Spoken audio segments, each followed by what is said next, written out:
इस कहानी का उद्देश्य किसी की भावनाओं को ठेस पहुंचाना नहीं है, बल्कि मनोरंजन करना है। इसे अन्यथा ना लें। आप शर्मा रही हो क्या? अभी तक मेरा मन नहीं भरा।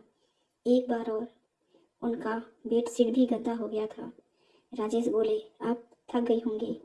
कहानी बहुत इंटरेस्टिंग और रोमांटिक है दोस्तों। इसे बनाने में बहुत मेहनत लगती है। अगर आप चैनल पर नए हैं तो चैनल को सब्सक्राइब जरूर कर लीजिए। मेरा नाम रुचिका है और मैं हिसार की रहने वाली हूँ। मेरी उम्र 25 साल है। मैं दिखने में गोरी हूँ। मेरी हाइट 5 फीट 4 इंच है। मेरे घर में मेरे अलावा मम्मी और 2 बहनें हैं। मेरे पापा का देहांत हो गया है। मेरे पापा के देहांत के बाद मानो जैसे हमारी ज़िंदगी में तूफान ही आ गया। पापा प्राइवेट नौकरी करते थे। घर की हालत पहले से ही ठीक नहीं थी। मैं उस समय छोटी थी तो मम्मी ने मेरा स्कूल छुड़वा दिया और कहा, मैं जब काम करने जाऊंगी तब तू इन दोनों का ख्याल रखना। मैं भी समझ गई कि मेरी ज़िंदगी में सब कुछ बदल गया है। एक दिन मैं मम्मी जहाँ काम करती हैं वहाँ गई थी। वहाँ के मालिक ने मुझसे कहा, बेटा अपनी परिस्थिति से लड़ना सीखो और पढ़ाई मत छोड़ो। यही एक ऐसा जरिया है जिसकी वजह से तुम मंजिल हासिल कर सकती हो। फिर उन्होंने मेरी मम्मी को भी समझाया। उन्होंने मेरा एडमिशन और फीस के लिए पैसे की भी व्यवस्था करवा दी। मैंने स्कूल जाना शुरू किया। मैं हमेशा अपनी क्लास में अव्वल आती थी। मेरी पढ़ाई के प्रति लगन देखकर मेरी मम्मी को लगा कि मुझे और आगे पढ़ना चाहिए। फिर उन्होंने 12वीं के बाद मुझे कॉलेज में भी दाखिला दिला दिया। मैंने कॉलेज भी अच्छे नंबर से पास कर लिया। इसके बाद मैंने सोचा कि जब मैंने इतनी मेहनत की है तो सरकारी नौकरी के लिए भी तैयारी कर लूँ। मेरी पढ़ाई, लगन और मेरी मेहनत से किस्मत रंग लाई। मेरा एक बैंक में सिलेक्शन हो गया, लेकिन मुझे उसके लिए दिल्ली जाना था। जब मैं दिल्ली आई तो जो मेरे मैनेजर थे उन्होंने मेरी काफ़ी हद तक मदद की। अब मुझे किराए के घर की ज़रूरत पड़ी तो उन्होंने कहा, एक मेरे जानने वाले हैं, उनका नाम राजेश है। वो अपनी बूढ़ी माँ के साथ रहते हैं जो किसी भी कार्य को करने में असमर्थ हैं। राजेश जी का घर काफ़ी बड़ा है। मैंने उनसे पूछा, मैं हरियाणा से हूँ, क्या वो मुझे अपने घर में रहने देंगे? उन्होंने कहा, पूछ लेने में क्या हर्ज है। ड्यूटी से शाम को आने के बाद राजेश के घर को देखने चली गई। गेट से घंटी बजाई तो कुछ ही देर में एक युवक ने गेट खोलते हुए कहा, जी कहिए, क्या बात है? मैंने कहा, मैंने सुना है आप घर किराए पर उठाते हैं। मेरी नौकरी यहीं बैंक में है और मैं रहने के लिए मकान ढूंढ रही हूँ। उन्होंने कहा, आप अंदर आइए, हम अंदर बैठकर बात करते हैं। मैं अंदर चली आई। मैंने उनसे पूछा, क्या आपका मकान मुझे किराए पर मिल सकता है? उन्होंने कहा, हाँ मिल जाएगा। उन्होंने मुझे पूछा, आपके हस्बैंड क्या करते हैं और आप लोग यहाँ कब से रहने आ रहे हो?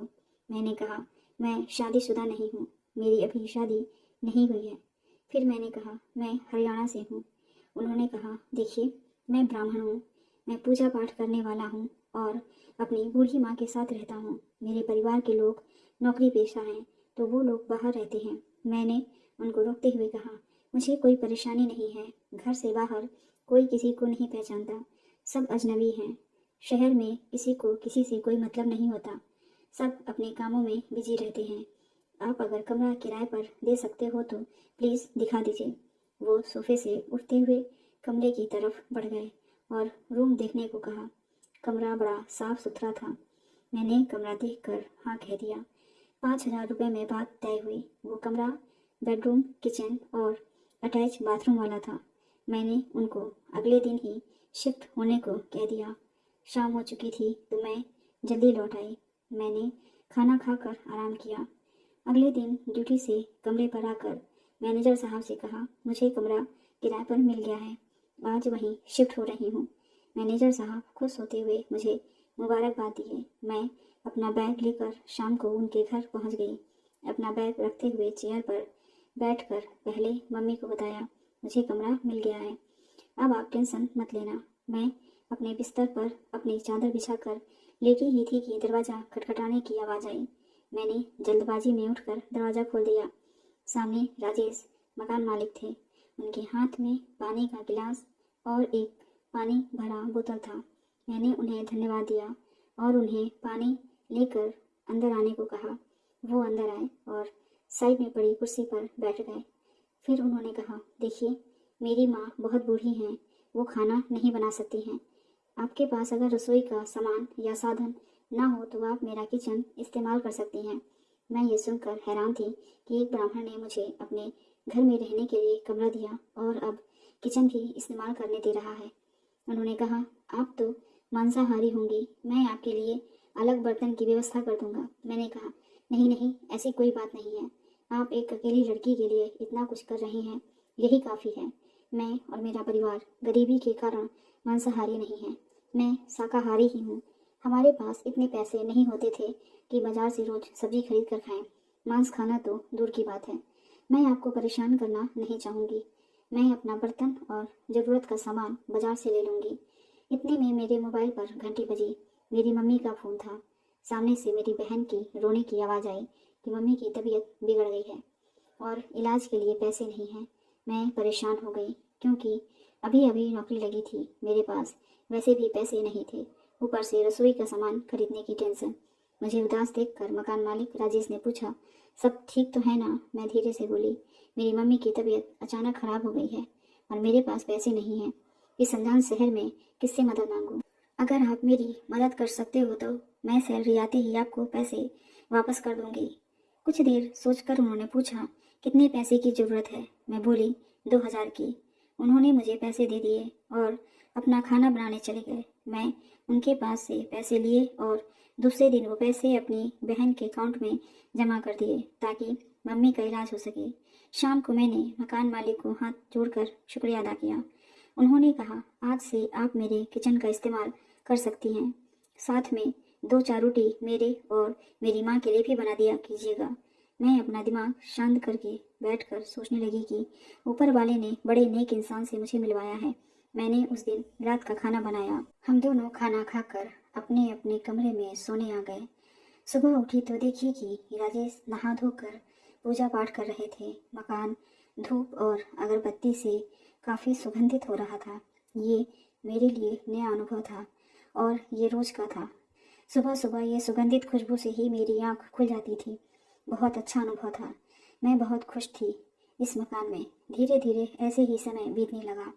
अगले महीने मेरी सैलरी आ गई। मैंने पहले मकान का किराया दिया। 2000 रुपये उधार लिए थे, वो भी लौटा दिए और मम्मी को भी पैसे भेज दिए। अब जीवन सुकून से बीतने लगा। समय बीतता गया। इतवार का दिन था। दोपहर में जब मैं किचन में चावल बनाने के लिए आई तो राजेश ने कहा, आज संडे है तो कढ़ी चावल खाने की इच्छा है। मैंने चावल पहले से ही कुकर में डाल रखे थे तो चावल जल्दी बन गए। मैं झटपट से कढ़ी बनाने में लग गई। कढ़ी पकने में ज़्यादा समय ले रही थी। खाना बनाते बनाते मैं किचन में पसीने से लथपथ हो चुकी थी। तभी हॉल से राजेश का आवाज़ आया, अगर आपको गर्मी लग रही हो तो थोड़ी देर बाहर आ जाइए। उनका इस अपनापन से मेरे दिल में उनके लिए आदर सम्मान और बढ़ गए। मैं गर्मी से परेशान हो गई थी तो ऐसे ही बाहर आ गई। मैं पसीना सुखाने के लिए सोफे पर बैठ गई। तभी मैंने पूछा, आपके बीवी बच्चे कहाँ हैं? उन्होंने रुआसे होकर कहा, शादी के 1 साल बाद ही मेरी बीवी का स्वर्गवास हो गया, इसीलिए मेरा कोई बच्चा नहीं है। भाइयों के बच्चे हैं तो उनसे मिलने कभी कभार उनके पास चला जाता हूँ। मैंने पूछा, आपने दूसरी शादी क्यों नहीं की? उन्होंने कहा, मैं अपनी पत्नी से बहुत प्यार करता था। हम लोग बहुत एंजॉय करते थे और हमने बहुत सपने सजाए थे। फिर वो उदास होकर चुप हो गए। मैं उनको राहत देने के लिए उनके पास गई और सांत्वना देने लगी। फिर मैं फ्रेश होकर किचन में गई। तब तक कढ़ी पक चुकी थी। हम दोनों ने गर्मा गर्म कढ़ी चावल खाए। कढ़ी राजेश को इतनी स्वादिष्ट लगी कि राजेश कहने लगे, पेट तो भर गया पर अभी तक मेरा मन नहीं भरा, एक बार और मिलेगा? मैंने कहा, नहीं, खत्म हो गई है। मैंने थोड़ी ही बनाई थी। खाना खाने के बाद आराम करने के लिए अपने अपने बेड पर आ गए। लेकिन कुछ ही देर में राजेश ने कहा, आपको गर्मी लग रही हो तो आप मेरे बेडरूम में आ जाइए। उसके कमरे में स्प्लिट एसी लगा था और मेरे कमरे में सिर्फ पंखा था। मेरे कमरे में वैसे भी बहुत गर्मी लग रही थी, इसलिए मैं उनके ही बेडरूम में चली गई और राजेश की माँ के साथ सो गई। शाम को उठकर मैं अपने कमरे में आ गई। फ्रेश होकर कमरे की साफ सफाई की। मैंने कपड़े बदल लिए और धोने के लिए सर्फ में डाल दिए। फिर याद आया कि उनका बेडशीट भी गंदा हो गया था तो हमने उसे भी अपने कमरे में लाकर धोकर सूखने को डाल दिए। तभी राजेश बोले, आप थक गई होंगी, मैं आपके लिए चाय बनाता हूँ। उन्होंने किचन में चाय बनाई। अपनी माँ को देकर 2 कप चाय लेकर हॉल में आ गए। हम दोनों ने साथ बैठकर चाय पी। फिर मैं रात का खाना प्लान करके बनाने में जुट गई। शाम में खाना तैयार कर हम लोग ऊपर छत पर टहलने लगे। हम लोग आपस में कोई बात नहीं कर रहे थे। कुछ समझ ही नहीं आ रहा था कि क्या बात करें। लोगों को नीचे सड़क पर टहलते देख रहे थे। आसमान में बच्चे पतंग उड़ा रहे थे। धीरे धीरे अंधेरा होने लगा तो मैं नीचे जाने लगी। तभी उन्होंने मेरा हाथ पकड़कर कहा, आप बात क्यों नहीं कर रही हो? आप शर्मा रही हो क्या? हम दोनों ने एक दूसरे की ज़रूरत पूरी की है। इसमें आँख चुराने की क्या ज़रूरत है? अगर मेरे घर में रहना आपको अच्छा नहीं लगा तो आप अपने लिए दूसरा घर देख लीजिए। मैं अपना सिर झुकाए नीचे आ गई। वो भी मेरे पीछे पीछे नीचे आ गए। नीचे आते ही मैंने उनके बेडरूम का दूसरी चादर सेट कर दिया और फिर मैं खाना निकालने लगी। मैंने खाना टेबल पर लाकर रख दिया। माँ का खाना कमरे में ही दे आई। राजेश हाथ मुंह धोकर आए और मुझे अपने बाजू वाली कुर्सी पर बैठाकर पहला निवाला मेरे मुंह में डाल दिया और दूसरा निवाला अपने मुंह में। मैं उन्हें बोली, मैं भी अपना खाना निकाल लेती हूँ, आप आराम से खाइए और बताइए कि खाना कैसा बना है। उन्होंने कहा, खाना तो जब से आप आई हैं तब से नसीब हुआ है। पहले जैसे तैसे खा लेते थे। यह सुनकर मेरा दिल पसीज गया। मैंने कहा, आपको हर रोज़ मैं ही खाना खिलाऊंगी। अब सोने के लिए मैं अपने रूम में गई और राजेश अपने कमरे में। करीब 11 बजे रात में उन्होंने दरवाज़ा खटखटाया और पूछा, यहाँ कहाँ सो गई आप? इतनी गर्मी में आप यहाँ कैसे सो रही हो? मुझे वाकई में गर्मी लग रही थी। मैं पसीने से गीली हो चुकी थी। उन्होंने मेरा हाथ पकड़कर मुझे अपने रूम में ले गए और कहा, आप यहाँ आराम से सो जाएं। मेरी माँ भी यहीं सो रही हैं। आप उनके साथ ही सो जाइए। आपको सुबह बैंक भी जाना है। माँ ने कहा, बेटा गर्मी में क्यों परेशान हो रही है? यहीं मेरे साथ सो जा। मैं राजेश की मासूमियत पे फिदा हो चुकी थी। मैं उनके कमरे में सो गई माँ के साथ। एसी 22 डिग्री पर चल रहा था। राजेश बोले, कल आपको ड्यूटी पर जाना है, आप सो जाइए। अब मैं बहुत खुश थी। मुझे इस अनजान शहर में एक अपना घर मिल गया था। एक माँ जो मुझे अपनी बेटी की तरह प्यार करती है। उधर मेरी मम्मी मेरे लिए लड़का देख रही हैं शादी के लिए। मैं क्या करूं? ये मुझे समझ नहीं आ रहा है। लगता है अब मुझे राजेश के साथ ही शादी कर लेनी चाहिए। दोस्तों, आप कमेंट करके बताइए कि क्या रुचिका को शादी राजेश के साथ कर लेनी चाहिए या नहीं। कैसी लगी आपको ये कहानी? कमेंट करके ज़रूर बताइएगा। मिलते हैं अगली कहानी के साथ। धन्यवाद।